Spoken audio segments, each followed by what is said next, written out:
Good morning friends, आप सबों का हमारे चैनल एके ट्यूटोरियल में स्वागत है। आज जो टॉपिक हम लोग स्टडी करने जा रहे हैं वो है VAC value added course 1 semester 1 BA के छात्रों के लिए बेनिफिशियल है। टॉपिक है स्वच्छ भारत। स्वच्छ भारत से रिलेटेड आज हम लोग एक क्वेश्चन को स्टडी करने जा रहे हैं। आइए हमारे साथ डिस्कस करते हैं। क्वेश्चन है, आदर्श गाँव के निर्माण के लिए किन किन बातों पर ध्यान देना आवश्यक है? What are the factors to be noted before creating an ideal village? आदर्श गांव के निर्माण में के लिए किन किन बातों पर ध्यान देना आवश्यक है?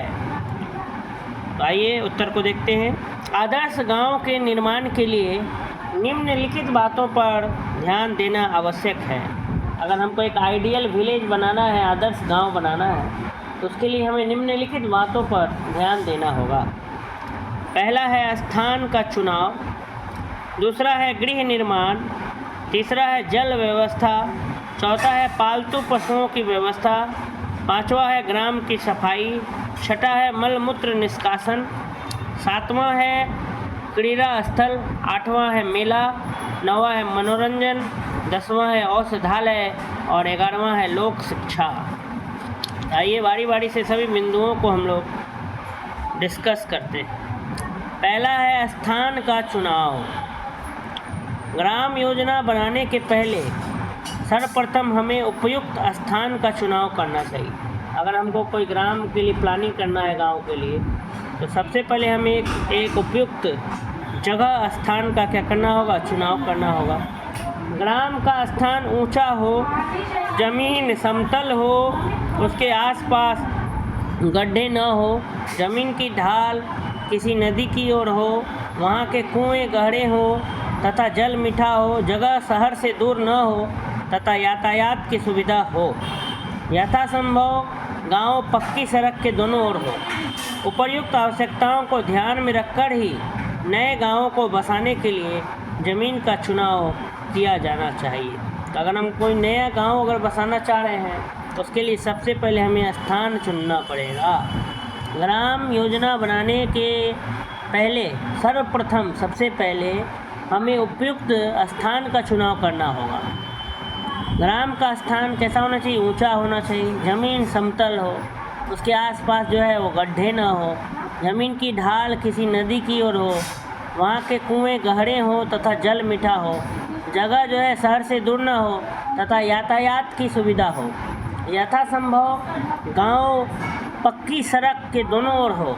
उपयुक्त आवश्यकताओं को ध्यान में रखकर ही नए गांवों को बसाने के लिए ज़मीन का चुनाव किया जाना चाहिए। दूसरा है गृह निर्माण, घर का निर्माण। गृह निर्माण वस्तुतः एक आर्थिक समस्या है, फिर भी कुछ साधारण नियमों का परिपालन कर ग्रामीण स्वस्थ गृह का वातावरण प्रस्तुत कर सकते हैं। प्रत्येक गृह ग्रामीण की आर्थिक क्षमता के अनुसार बने। गृह निर्माण में यथासंभव सहज सुलभ स्थानीय लोकल वस्तुओं का उपयोग हो। प्रत्येक गृह में घर में प्रकाश तथा वायु के गमनागमन आने जाने का उचित प्रबंध हो। प्रत्येक गृह पंक्तिबद्ध तथा व्यवस्थित ढंग से बना हो, साथ ही वे एक दूसरे से काफ़ी अलग हों।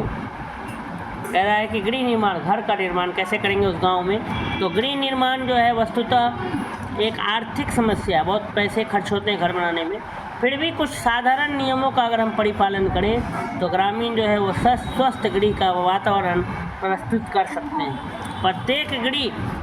प्रत्येक गृह ग्रामीण की आर्थिक क्षमता के अनुसार बनना चाहिए। गृह निर्माण में यथासंभव जितना हो सके सहज सुलभ आसानी से उपलब्ध स्थानीय वस्तुओं का उपयोग हो, लोकल सामान का वस्तु का उपयोग हो, और प्रत्येक गृह में हर एक घर में प्रकाश अथवा वायु लाइट आ सके, हवा के आने जाने का उचित प्रबंध हो। प्रत्येक गृह पंक्तिबद्ध हो, लाइन से बना हो तथा व्यवस्थित ढंग से बना हो, साथ ही वे एक दूसरे से काफ़ी अलग हों। तीसरा है जल व्यवस्था।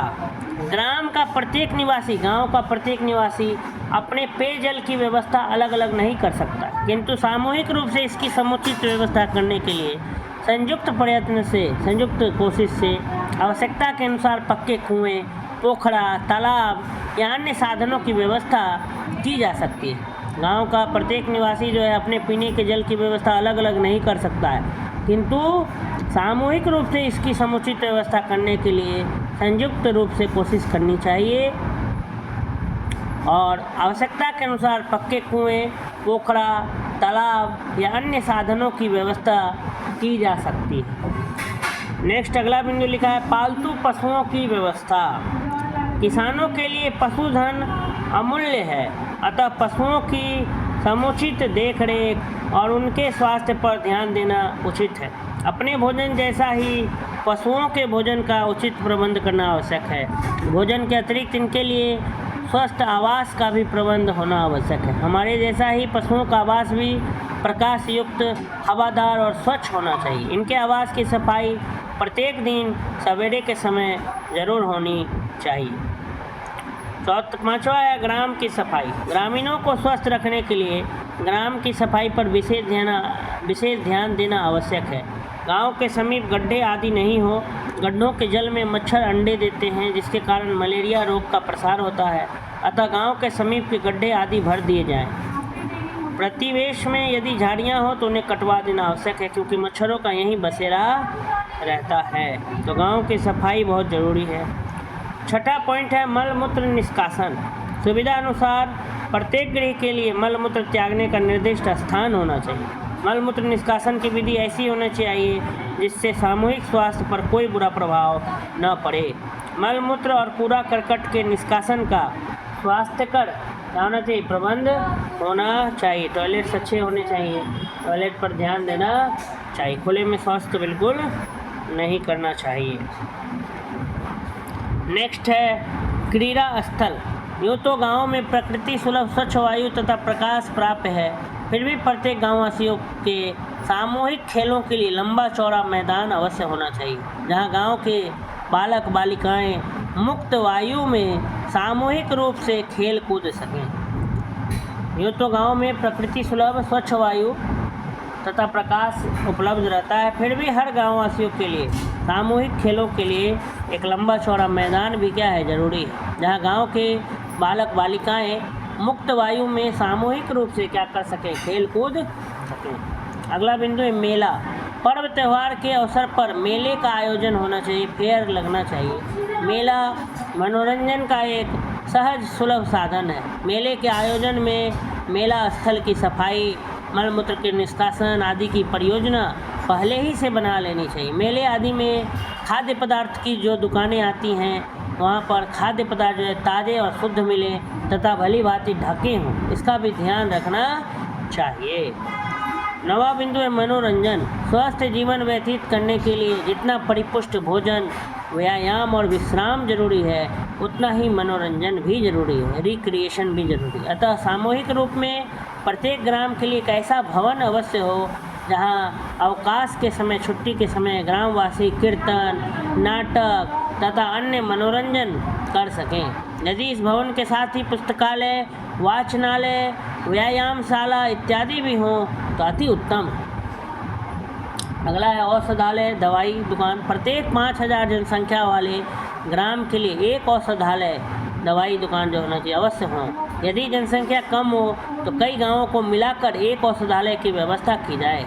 इसी प्रकार पशुओं की भी चिकित्सा, देखरेख आदि का प्रबंध होना चाहिए। 11वां बिंदु है लोक शिक्षा। ग्राम योजना में लोक शिक्षा अपना विशेष स्थान रखती है। लोक शिक्षा के अभाव में कोई भी योजना सफल नहीं हो पाती है। लोगों को शिक्षा देना, पब्लिक अवेयरनेस, ये जरूरी है। अतः ग्राम की जनता की शिक्षा के लिए पाठशाला, वाचनालय, वयस्क अनपढ़ों के लिए रात्रि पाठशाला इत्यादि की व्यवस्था होनी चाहिए।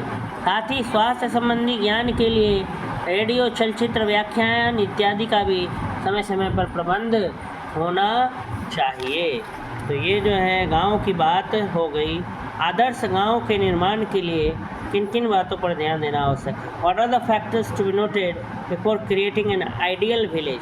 तो आदर्श गांव के निर्माण के लिए अगर हम इन 11 बिंदुओं पर अगर ध्यान देंगे तो हम एक आदर्श गांव का निर्माण कर सकेंगे और आदर्श गांव जो है वो बसा सकेंगे। तो इस प्रकार से ये वीडियो हमारा यहीं पर समाप्त होता है। अगर आपको ये वीडियो अच्छा लगा हो तो मेरे वीडियो को लाइक कर दें कमेंट में ज़रूर कमेंट करें कि आप फीडबैक दें कि आपको कैसा वीडियो लगा, और अधिक से अधिक लोगों तक इस वीडियो को शेयर करें। और अगर अब तक आपने अगर मेरे चैनल को सब्सक्राइब नहीं किया है तो प्लीज़ चैनल को सब्सक्राइब कर लें। धन्यवाद।